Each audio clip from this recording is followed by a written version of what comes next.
Quinto bloque, segunda parte de nuestro programa del día de hoy, un día muy especial, un día muy movido en la Argentina. Les vuelvo a reiterar que hay compañeros que reciben el anuncio de nuestro programa, de los temas que van a tratar, que están en el exterior y que me preguntan con cierto grado de angustia cómo está la situación en la Argentina y más o menos le vamos respondiendo. Compañeros de la Patria Grande están mirando con mucha atención lo que sucede en la Argentina. Marcelo, vos vas a presentar a una compañera que está en línea. Sí, tenemos una compañera en línea que para nosotros es un orgullo tenerla en el programa, que es abogada, laboralista, docente, especializada en derechos sociales, es una gran comunicadora, una activa militante y, entre otras cosas fundamentales, también es presidenta de la agrupación de abogados laboralistas 7 de julio. Estoy hablando de Natalia Salvo. Hola Natalia, ¿cómo estás? Marcelo Duhalde te saluda. Hola Marcelo, ¿cómo estás? Mucho gusto. Mucho gusto, no nos conocemos un montón, pero sí. Es un día particular. Exactamente, sí. Estoy acá con Guillermo Varela y Pascual Manganiello, que te queremos hacer algunas preguntas relacionadas con estas cuestiones tan desagradables que están sucediendo dentro de las decisiones del gobierno de Milei, que tienen que ver fundamentalmente con la justicia, con el Poder Judicial y con una especie de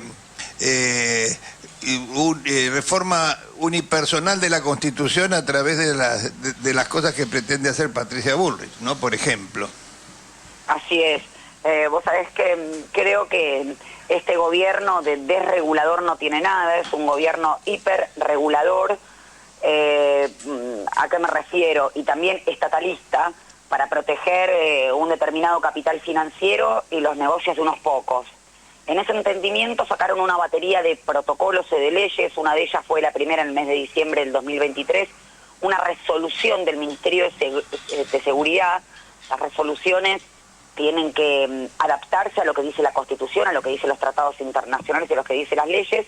No lo hizo este protocolo de Patricia Bullrich, que cercena gravemente la Constitución, el derecho a la protesta, a la libre circulación, pero este protocolo, de la mano con la ley antimafia, que homologa a cualquier manifestante, un militante político o alguien que simplemente se va a expresar para el tratamiento jurídico a un narcotraficante o un corrupto, como les gusta bien en esta onda de teoría del enemigo interno, bueno, eso y lo que quieren sacar ahora de un proyecto de ley de antibarras, ¿no? Siempre con un nombre de cobertura, el barra brava, el narcotraficante, el corrupto, pero en definitiva es a todos los ciudadanos y las ciudadanas. Entonces, con esta batería de leyes absolutamente inconstitucionales, de hecho hay un montón de presentaciones judiciales de organizaciones sociales, gremiales también, de abogados y abogadas o de diputados o senadores que van justamente pidiendo que se respete la Constitución Nacional, el derecho a la protesta, el sometimiento de la fuerza de seguridad al orden civil, ¿no? Que no lo está haciendo desde el gobierno.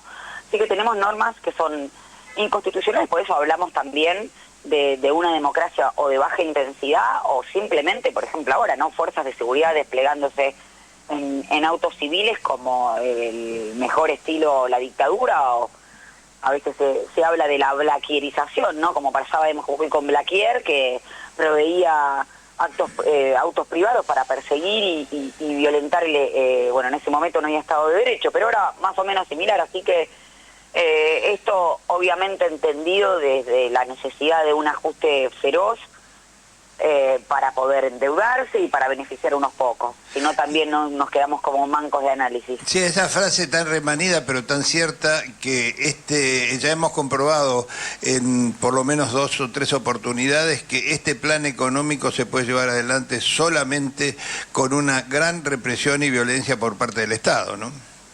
Sin duda, y creo que hay que diferenciar lo más objetivamente posible lo que es un instrumento de lo que es el fin. El fin de este gobierno es obviamente vender, hacernos perder soberanía para ver recursos estratégicos, hacer negocios de unos pocos, en connivencia con la ultraderecha a nivel mundial, que vemos expresiones en otras partes del mundo. Esos son medios. Del mismo modo que en su momento lo fue y lo sigue siendo la persecución judicial a referentes políticos, a dirigentes sociales, gremiales, ¿no? Son todos instrumentos, y la finalidad es esta, ¿no? Una distribución regresiva del ingreso, continuar con esta modelo económico de valorización financiera, que es antiproductivista, que va en contra de las pymes, de los jubilados, de los docentes, de los laburantes, de los pibes, de las pibas, que nos hipoteca el futuro. Ese es el verdadero fin, ¿no? Y bueno, echan mano a la represión, a una pantalla de legalidad, al Poder Judicial, como bien mencionabas vos, hacia otro sector del Poder Judicial que no trepida, en su momento lo hizo Stornelli ya en la manifestación de la ley de bases, en tirarle por la cabeza a un manifestante más de 30 delitos federales para dejarlos detenidos. La diferencia que hay entre jueces que se toman, o juezas, un mes para resolver respecto de la privación de la libertad de esos manifestantes, y juezas que con el ABC del derecho dice, a ver, acá no hay flagrancia, hay que resolver, no me proveen información por parte de la Fuerza de Seguridad, hago respeto a la garantía del principio de inocencia y a la libertad civil de la circulación y libera a los detenidos. Bueno, una jueza camporista, le tiran con todos los medios de comunicación concentrados que también están haciendo sus negocios, como Clarín ahora, por la cabeza. Y después una narrativa, Marcelo, que es una opinión personal, desde mi punto de vista se viene pavimentando desde el gobierno de Mauricio Macri, que ya hablaba del curro de los derechos humanos, que ya hablaba de la mafia, y bueno, ahora van totalmente desembosados de manera obscena, es decir, de manera tal que tenemos que escuchar que la ministra de Seguridad, que fue la que le recortó el 13% a los jubilados hace, 20 años atrás, un poco más, 25 años atrás, diga, bueno, pero le pegaron en la cabeza porque era kirchnerista. O sea, no podemos permitir que eso suceda, que era zurdo, lo que quieran. Y llamar a una mujer de 87 años que está protestando en defensa de sus derechos, la patotera le puso de eso. Claro. Sí. O sea, pero hay algo, Marcelo, en la sociedad que ha cambiado. Yo no quiero generalizar pero digo, hay algo que se está tolerando que antes no se toleraba. Esto que mencionás, que se le diga patotera a una jubilada, que se empieza a justificar, bueno, pero ¿qué estaba haciendo? O sea, él era kirchnerista, era zurdo, era militante, es igual que el algo habrán hecho hace 50 años atrás. Pero yo que nací en el 78 y que siempre me pregunté, o sea, ¿cuál era el argumento de cobertura? Bueno, ahora me doy cuenta cuál era el argumento de cobertura en mi propia carne, ¿no? Más allá de lo que uno escuchaba porque no lo vivió, ahora nos damos cuenta. Este es el argumento de cobertura, ¿no? El enemigo interno. Esto es posible por la impunidad con la que se manejan, que son capaces de sacar estos, no sé cómo llamarlo, estas medidas que quiso imponer Burrich esta semana, donde con disparates, como por ejemplo aplicarle los inhibidores, los inhibidores, pero aplicarle a los hinchas de fútbol la prohibición de ir a la cancha si van a una movilización política. ¿Qué tendrá que ver una cosa con la otra, no? Y bueno, es que ahí van mezclando todo, no nos van cocinando como la rana de a poquito. Por eso digo, este proyecto de ley iría como en tríada con la ley antimafia, el protocolo de Bullrich, la ley de reiterancia, fíjense, ¿no? Primero te dicen esto va contra la mafia, esto va contra los delincuentes, ¿quién puede estar en contra de eso? Ahora el tema es que vos vas a ser un delincuente, yo voy a ser un delincuente. La señora de 87 años que casi le rompen literal la cabeza, se la rompieron, ¿no? Pero casi no la cuenta, una mujer de 87 años en la manifestación pasada. Pablo Grillo es un enemigo público. Entonces, creo, ¿no? Todos hablamos de la desazón, el enojo, la impotencia que hay que traducir en clave política, sin duda, pero todos decimos, a ver, la realidad no se puede explicar en un TikTok, ni tampoco en una red social que también es un instrumento que tenemos que saber utilizar en el campo nacional y popular. Ya lo vivimos, reitero, yo tengo 46 años, nací en el 78 y ya escuché 2 veces esto, 3. Entonces es un poco de responsabilidad cívica, ni me imagino los jubilados y las jubiladas, yo lo decía el miércoles pasado, que son de la generación que le despidieron, el vicio de abogada laboralista, que le desaparecieron, torturaron, vejaminaron y mataron a 30.000 compañeros y compañeras. Son esos compañeros los que faltan. Así es. Natalia, Guillermo Varela te quiere hacer alguna pregunta. ¿Cómo estás, Natalia? ¿Cómo te va? Hola, Guillermo, ¿cómo estás? Bien, un gusto tenerte en nuestro programa. Muchas gracias. Natalia, vos nombrabas recién a la jueza Karina Andrade, Y también hay un juez Cormick que, bueno, si bien no invalidó el protocolo de la ministra de Seguridad, dijo que iba a estar presente con su equipo de trabajo seguramente en la manifestación porque había visto vulneraciones a la Constitución durante la manifestación del pasado miércoles 12. Hay muchos de estos jueces, hay muchos de estos fiscales en el aparato judicial, porque viste que siempre vos hablaste recién de una parte del Poder Judicial que no actúa en consecuencia. Después tenemos, por ejemplo, nosotros que somos del ámbito del trabajo público, del trabajo del Estado, nosotros tenemos compañeros que han sido despedidos y también tenemos fallos de la justicia laboral muy favorables que recuperan a nuestros compañeros en sus lugares de trabajo.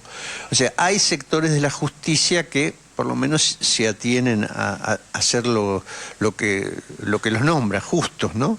Que aplican las normas, la Constitución o las leyes laborales de una manera correcta. ¿Cuál es el nivel de expansión que tiene este desprestigio del Poder Judicial? ¿Es tan grande como uno cree, o es en su cúpula, o es en la justicia federal, o es en la Corte? ¿Cuál es qué abarca este desprestigio de la justicia? Yo creo que el desprestigio del Poder Judicial, a diferencia de lo que sucedió con la Corte del 2001 de la mayoría automática, está generalizado. No nos olvidemos que hay una crisis de representatividad que alcanza a organizaciones gremiales, sociales, políticas, a la política en sí misma, pero yo creo que el Poder Judicial hoy en día está siendo síntoma porque no tiene forma de revisión popular. Son vitalicios en sus cargos, los organismos de control de la conducta de los jueces de los tribunales inferiores son los consejos de las magistraturas que están dominados por esa misma corporación judicial. Y ahí tenemos el famoso meme del Spider-Man serrenándose a sí mismo. El mecanismo de remoción de los jueces de la Corte Suprema, que sin lugar a dudas es el pináculo de esta Poder Judicial antipopular y antidemocrático en su forma de resolver, de que legisla, desconocedor de la Constitución, tiene como mecanismo de remoción el juicio político, que ya vimos lo que pasó, cuesta mucho alcanzar las mayorías que exige la Constitución Nacional. Y por algo hay en otros países, como en México, que se está proponiendo la designación a través del voto popular y con un periodo de tiempo determinado, porque si no, ¿qué revisión de conducta hay? Es casi un monarca, el resolver del poder monárquico, pero además fue el único poder que no se democratizó después de la última dictadura cívico-militar. Entonces, yo creo que abarca hoy una cuestión generalizada y al revés. Son honrosas excepciones las que hacen gala de jueces y juezas que tienen los mismos derechos civiles y políticos que vos, que yo, de pensar como quieran, tener un pensamiento más de derecha, más de izquierda, más de centro, más peronista, como le quieran llamar, pero que no pueden dictar una sentencia en función de ese pensamiento, que tienen que dictar sentencia en base a la ley y a las pruebas que recolectan en la causa. Entonces ahí está el problema. Y hay pocos fiscales y pocos jueces que se animan, porque saben que del otro lado tienen tal vez un medio de comunicación en tándem que salen a pegarse a los jueces. Y hay muchos que se asustan, o muchas que se asustan también y no quieren. Y yo siempre digo lo mismo. Yo creo que nadie puede señalar a otra persona por asustarse. Pero entonces que se vayan a buscar otro laburo, como dijeron alguna vez, ¿no? Claro. Porque tanto el juez McCormick como la jueza Andrade, si vos ves las resoluciones, vos mismo lo mencionaste recién, o Marcelo lo decía, no le hizo lugar a la medida cautelar que solicitó el SES, pero bueno, por lo menos se va a personar a hacer una fuerte inspección ocular a ver si respeta la Constitución. Y ya con eso son jueces camporistas. Y bueno, si tenés temor a que te señalen de eso, y la verdad que no podés ser juez. No lo digo yo, lo dicen incluso los mismos principios de Bangalore, que son principios internacionales que se aplican a los jueces y que dicen que el juez tiene que ser y parecer juez, que tiene que ser imparcial y tiene que no ceder a ningún tipo de presión, ni del poder político, ni del poder económico, ni mediático. Bien. Te agrego otra pregunta que tiene que ver, vos hablabas recién de la Constitución Nacional, hablamos recién con otro compañero que también citaba la Constitución. La Constitución vigente es la de 1994. Recién hablábamos de, por ejemplo, esta cualidad que tiene la Constitución que le otorga la tenencia de los recursos a las provincias, por ejemplo, cosa que a nosotros en aquel momento, cuando se estaba discutiendo la Constituyente, nosotros decíamos, pero Está bien eso, decíamos, reflexionábamos entre nosotros, ¿cómo es? ¿No es más de la nación el recurso, es de las provincias? ¿No era como dividir el país o seccionarlo y generar provincias ricas, provincias pobres? ¿No era una aberración? Pero hay otra cosa que se olvida, y esto tiene que ver mucho con la justicia y con lo que está sucediendo en estos momentos, con este gobierno, sobre todo este gobierno lo ha magnificado. También de esa constitución sí sale, y por acuerdo de todas las fuerzas, porque una constitución necesita, por supuesto, el voto de los constituyentes que representan a todas las fuerzas políticas, con alguna honrosa excepción, alguno que se opuso, recuerdo el querido obispo de Nevares que se opuso a todas esas cosas, pero de ahí surge también el decreto de necesidad de urgencia. De esa constitución de 1994 aparece el decreto de necesidad de urgencia. Eso es lo que sufrimos hoy en día, es lo que utilizó de una manera feroz Mauricio Macri en su gobierno y que de alguna manera también está utilizando Milei de una manera exponencial, ¿no? Ahora, hace falta discutir nuevamente una constitución en la Argentina, me parece. No sé cómo lo ves vos, Natalia. Perdón, diciendo un poquito con lo que decía Guillermo, porque yo creo que no solo hay que ver el DNU que genera este psiquiátrico presidente que tenemos, que además después va al Congreso y se lo aprueban. Claro, bueno, eso es mucho más grave todavía. Sí, bueno, pero yo cuestiono la existencia del DNU, no cuestiono después la calidad de los legisladores. A ver, ¿tu opinión, Natalia? Con respecto a la Constitución, yo creo que hay cierto temor reverencial a las leyes, y las constituciones tienen que ir de manera dinámica con las sociedades. Nosotros nos derogaron una constitución de neto corte del constitucionalismo social en 1949, y ahora tenemos algunos institutos, como mencionan ustedes, con respecto al DNU. Yo la verdad que creo que estas dos excepciones de que el presidente elegiste el decreto de necesidad de urgencia y las facultades legislativas del artículo 76, siempre en principio estoy en contra. ¿Por qué? Porque cuando hay un gobierno de corte nacional y popular son instrumentos que se pueden bien utilizar. Pero después pasan estas cosas, te manipulan. Obviamente el decreto de necesidad de urgencia del 99 inciso cuarto está regulado por la ley 26122, que también tiene para mí algo que es nefasto, que es el tema de que el decreto de necesidad de urgencia mantiene su vigencia al revés, por más que si no obtiene la aprobación de la bicameral. Pero parece que son todas rupturas del Estado, digamos, del principio republicano de gobierno, porque ahí tenés un ejecutivo arrogándose facultades legislativas. Y esto me parece que viene de la mano, ¿no? Más allá de las buenas reformas que tuvo la Constitución del 94, y no adhiero tampoco a la balcanización y esto de asignar los recursos naturales a las provincias, estoy de acuerdo con ustedes. Me parece que también habla o da cuenta de cómo fue dificultándose la construcción de consensos a nivel político, de manera que hay que otorgar este tipo de facultades o este tipo de atributos. Ya les digo, a mí esto de la ley hecha la trampa no me gusta el dicho popular, sí me gusta la concepción de que el derecho es un producto social y popular, y por lo tanto, y que se interpreta por personas, ¿no? O sea, a diferencia de la religión, vos tenés el Papa, que es la última voz interpretativa respecto a lo que dice la Biblia. Bueno, en lo que es el derecho que rige las conductas, si no el fuero interno, tenés a los jueces. Entonces hay que tener mucho cuidado en ese sentido, que incluso fue concebido el Poder Judicial por Alberdi como un poder residual, justamente Alberdi lo dijo, porque no era un poder que no elegía el pueblo, la voluntad popular, con todo el rasgo de la época. Entonces, a mí estos instrumentos me dan un poco de temor, y en principio siempre estoy en contra. Ahora, si en las regulaciones encima tenemos este tipo de cosas, bueno, pasa lo que está pasando en la actualidad. De todas formas, creo, y lo hemos visto hoy en la Cámara Parlamentaria, la degradación es total. Hemos tenido un presidente de la Cámara de Diputados que se levantó de la sesión cuando se tenía el miércoles pasado que votar la revocación de las facultades delegadas, lo que vimos hoy.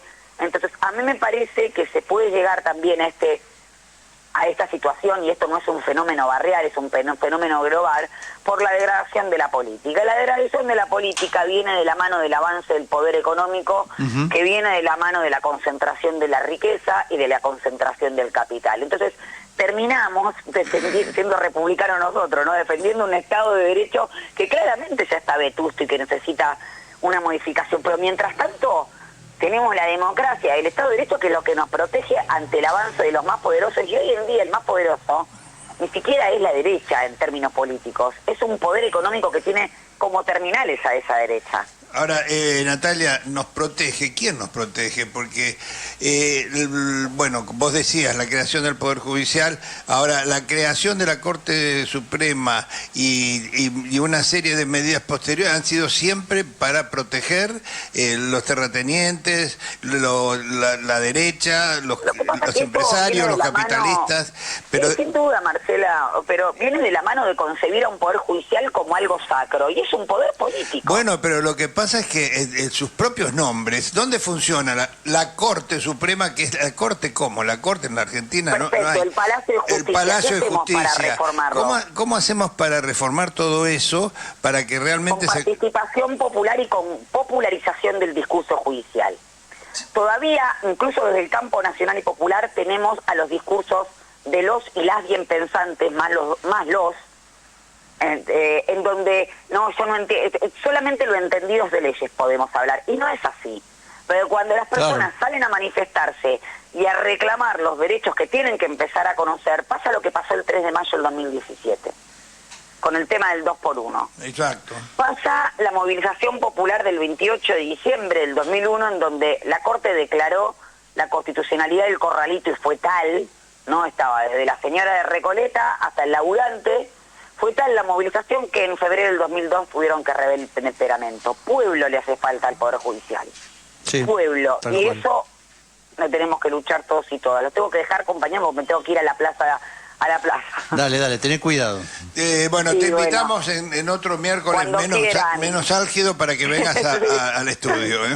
Bueno, un fuerte abrazo. Gracias, Natalia. Gracias, Natalia, un abrazo. Natalia Salvo, en los micrófonos de Para el Pueblo, lo que es del pueblo. Me quedé pensando, perdóname, me quedé pensando mientras hablaba Natalia, qué pena el giro a la derecha que ha dado C5N, porque Natalia era una activa participante de Caníbales, que era uno de los mejores programas, sobre todo cuando lo conducía Fernando Borroni, que estaba como ahí a suplente, no sé cuánto, y cómo hemos... estaba Pedro Peretti. Estaba Vudú, había otra de Úrsula. El abogado que se llama Ubeira. Claro, gran tipo, Juan Manuel Ubeira. José Manuel, perdón. Y pensaba la decadencia de C5N, que de tener ese programa con Natalia, por ejemplo, porque estábamos hablando con ella, pasar a tener un programa como Duro de Domar con Mariana Bray, ¿no? O sea, lo que es la decadencia y el giro a la derecha de un canal que todavía se sigue viendo como partícipe de las de las políticas populares, cuando realmente está vendiendo gato por liebre, ¿no? Fíjate qué preocupación tiene C5N con lo que astutamente está haciendo el Grupo América, que es incorporar en una señal que tiene, que no es la más vista es A24, la señal de cable más vista es A24, y tiene su canal de aire también, América TV, pero la más vista es A24, y tiene una muy bien ubicada en la grilla, que es el canal 25, está generalmente bien ubicado en todos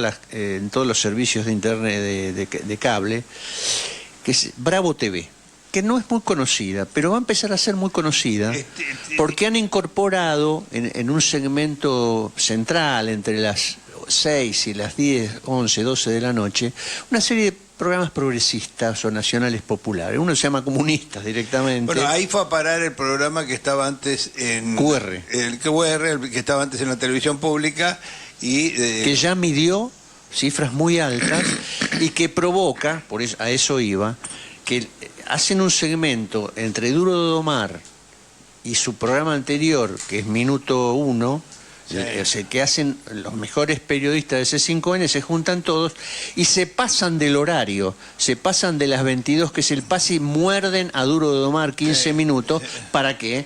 para retener audiencia y para competir con lo que le puso el Bravo TV a través de la Corporación América. Sí, es obvio, eso es muy común en los medios de comunicación, que te pisen el programa del otro porque tienen, eso lo hacen a partir de que apareció nuevamente QR el lunes. O sea, claro, se pasan de largo. Empezaron a hacer ya la semana pasada. Claro, porque sabían que volvía QR, se sabía. Pero es un programa que tiene sus limitaciones claras y profundas por el propio conductor.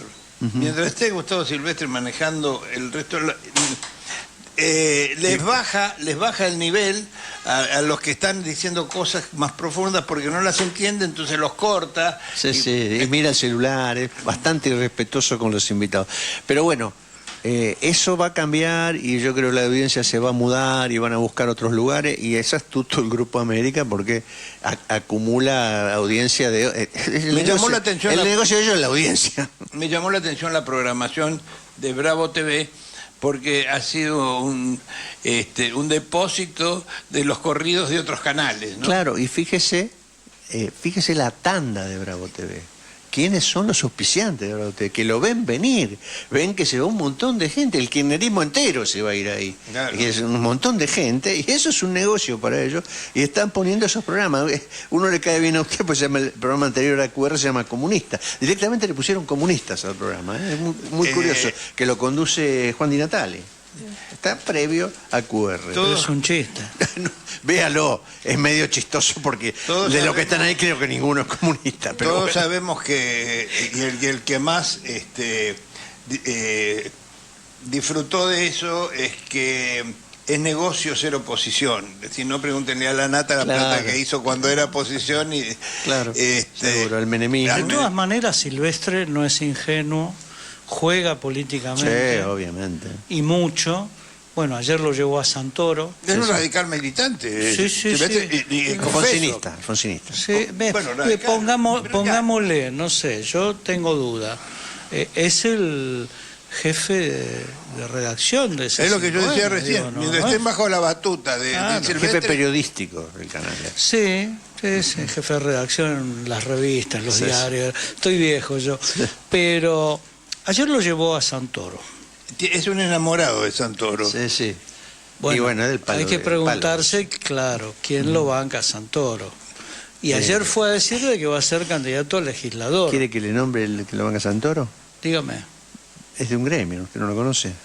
¿Gremio? Tiene un nombre vinculado con la Iglesia Católica. ¿A la Santa María? Sí. Sí, en realidad, bueno, Olmos. Uno de los que lo Olmos, que son esos árboles que crecen en algunos lugares, particularmente en la capital federal, donde hay tierra del PRO radical.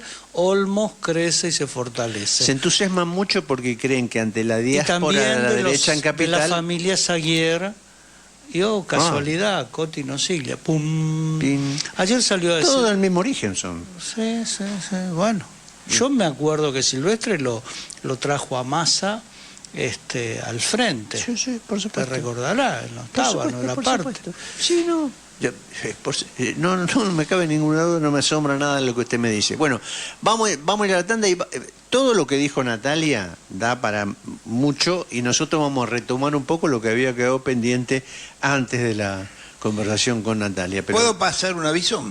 ¿Uno solo? Uno solo, sí. ¿Cuánto nos dan? Después a ver si nos ganamos un libro. Se presenta una nueva edición corregida y aumentada del Presidente Duerme, de Daniel Brión. Daniel Brión es hijo de uno de los fusilados en José León Suárez. Sí, señor. Ha sacado el libro hace ya un tiempo, pero que ha hecho una nueva versión corregida y aumentada. Es en referencia a cuando las familiares de Juan José Valle le van a pedir una entrevista con Valle, y la respuesta del Edecán.